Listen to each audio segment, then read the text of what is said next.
Check this out.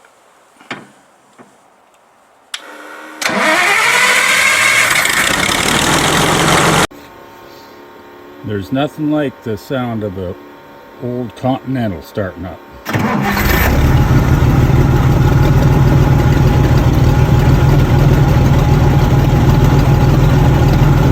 Sweet. I think the Forks is the goodest place as any. This is the old tank.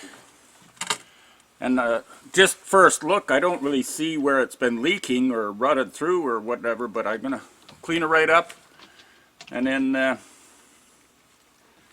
pressure test it, see what's wrong with it.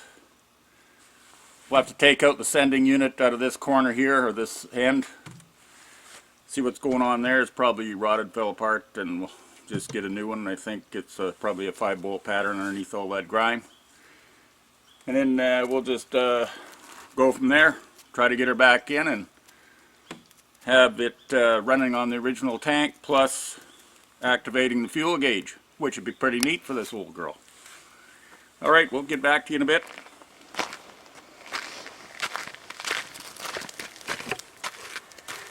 Well, after an hour or so of scraping, got all the heavy dirt off this tank, and I swear it's at least 10-12 pounds lighter.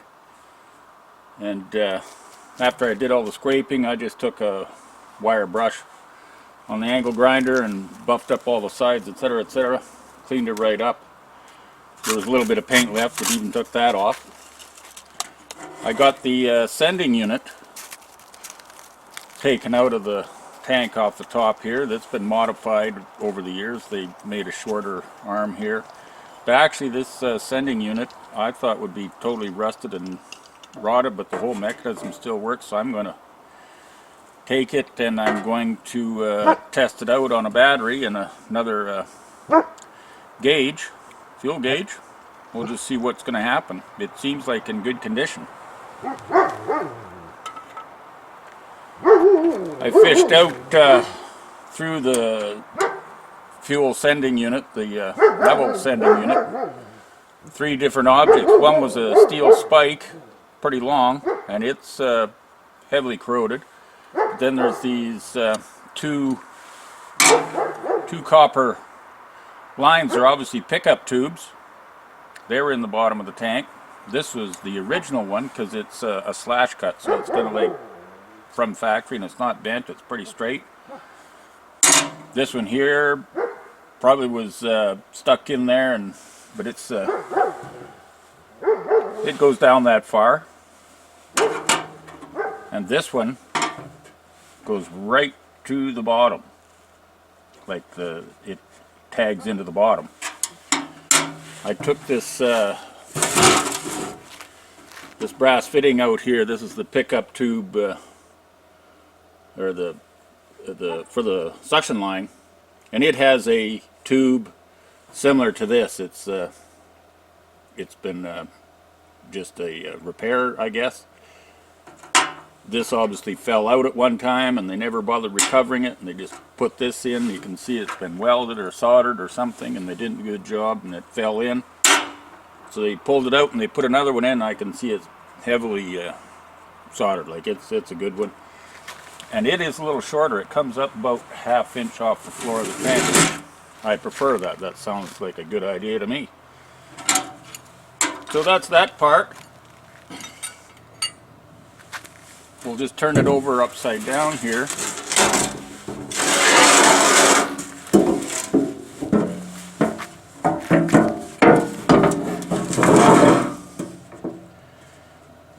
We'll just have it aimed this way.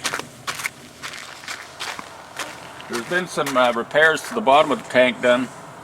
This is actually, it's cleaned up with a wire wheel, but it's actually solder.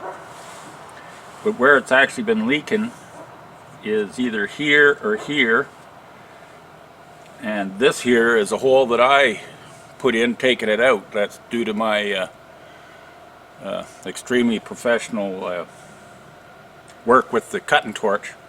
Managed to pop a hole in there, and that might have been also me too, but it never went right through. But here is the original hole that's leaking. So I'm just going to get the acetylene welder out again. I'm going to do a little brazing here, here, and here. I got all the openings opened up, so and it hasn't had gas in. It doesn't even smell like gas, but you never know. But I'm going to braze this. Hopefully it won't rocket up off the darn forks here. Okay, we will get back to you later when we got the torch going.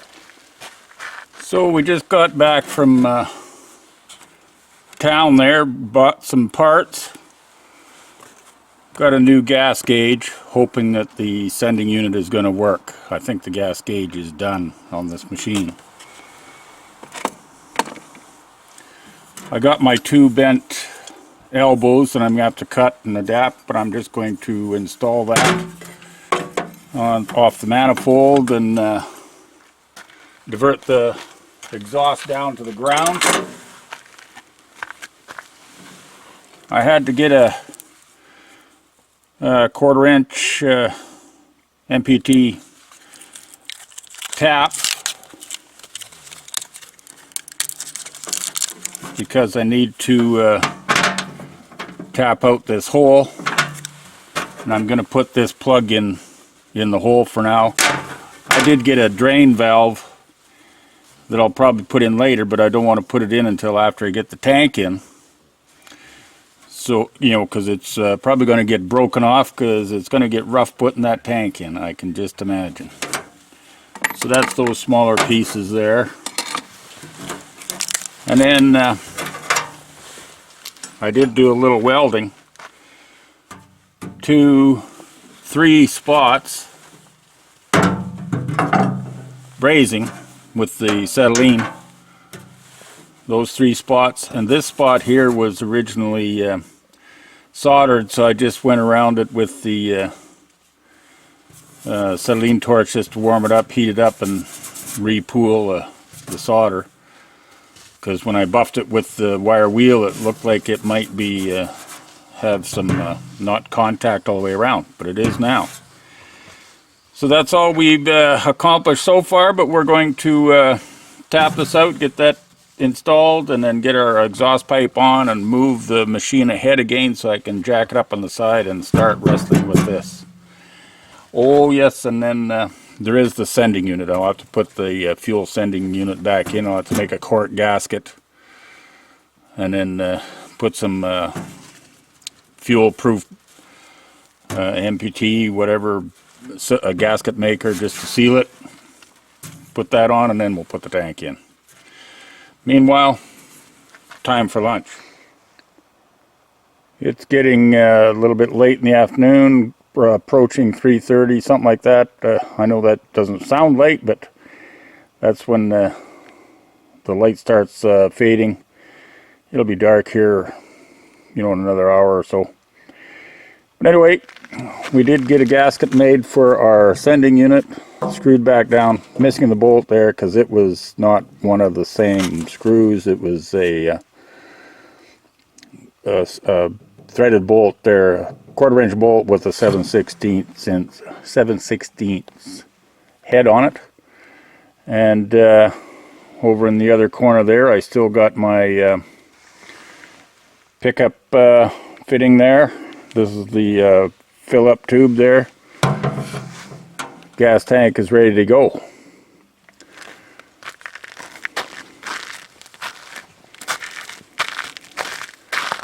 Got my jack underneath the mast there. We're ready to pick it up.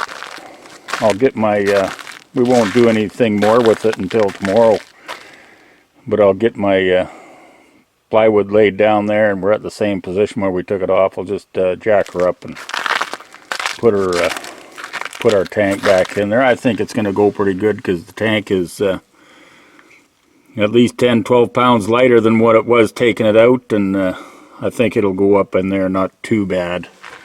Get that on there. I'm kind of anxious to get that up in there and remove this here exterior gas tank, and this here cross brace here that goes along here is supposed to be bolted to the fenders. As you can see, the original mount holes are right here. So we'll get that up in there and hold the fenders together. I removed the old light fixtures that was underneath these guards. I'm still not sure if I'm going to put headlights on it.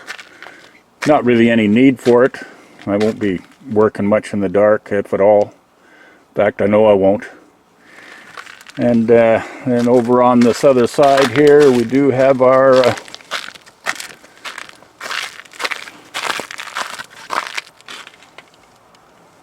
new elbows and clamps.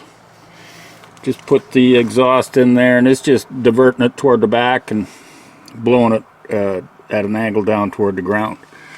It's going to be good enough for now. It runs pretty quiet, actually. It's fine. These are low compression engines, so it doesn't make much noise. So anyway, that's the end of the day today, and we will catch up on it again in the morning. Bye for now.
Well, I think that's in place, so we can quit procrastinating about getting this tank in there, and let's get right to it.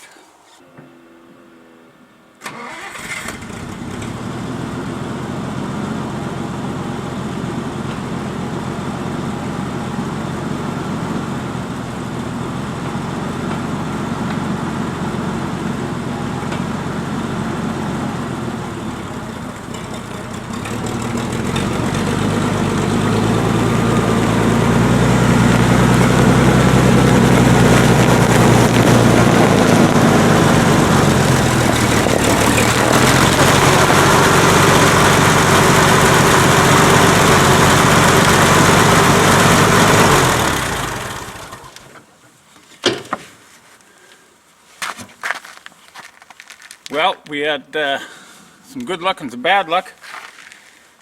We got the tank in there. I never checked it out ahead of time, which I should have, but I put the tank in there and just poured in a gallon, and it seemed to be fine. Wasn't leaking off the bottom, very bottom holes there. But after I put in, you know, two gallons or 3 gallons, whatever, it started leaking at the seams in the corner. So we drained all that, took that off. I'm going to abandon that tank. I think I'm just going to hunt up another smaller tank, well, the same size or smaller, and hang it in there. This little tank here, I just got it bolted temporarily off the side there. It belongs on a D4 or D6 cat for the pony motor gas tank. It's pretty small, but I don't really work this thing more than a few minutes at a time, or I won't. I have never worked it yet, but it's not going to have to run all day. Down in there is the same old empty gap, no tank in there. It was in once, we took it out. And then on the running board here, I got this big ugly tank taken off and put that fender strut in place to hold the fenders from flopping around. There's the old tank. I just took it off. What a heavy, it's a pretty heavy tank, heavy wall. And then of course the other one is in back here, sitting on the snowbank. Yeah, some seams are opened up or something. It's kind of like a home-fashioned tank in the first place. It's got 4 seams along each end, and they're the ones that's what's failing. Anyway, that's the old girl there as it sits. Anyway, that's the old girl there as it sits, and that's about all we're going to do for work on it. So just going to park her in the back there again and call her a day. Hopefully that'll be the end of the Clark there. We're going to clean some snow and then get up there against the D4 and start putting that oil pan back in with this unit. Alright, we'll catch up to you later.